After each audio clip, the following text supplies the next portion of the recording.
24 to 30 degrees Celsius. Sa Cagayan de Oro, 23 to 30 degrees Celsius. Habang sa Davao, 25 to 30 degrees Celsius.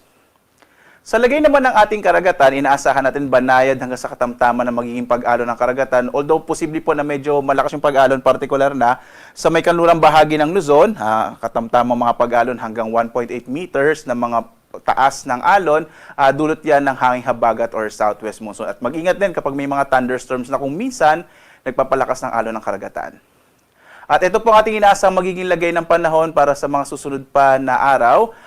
Mula po bukas, araw ng Lunes hanggang Huwebes, no? Simula na po tayo ng Bear Months, no? Starting tomorrow.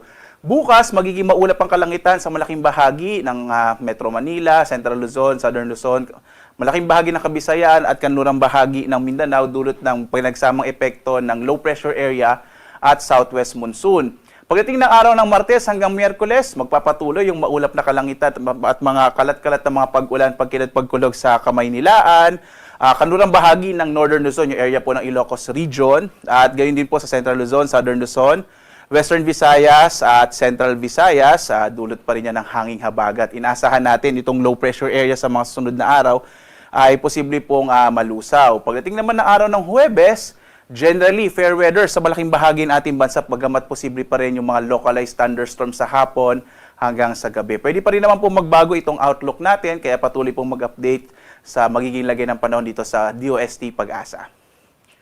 Samantala, ang araw natin ay sisikat mamayang 5:44 na umaga at lulubog, ganap na 6:09 ng gabi.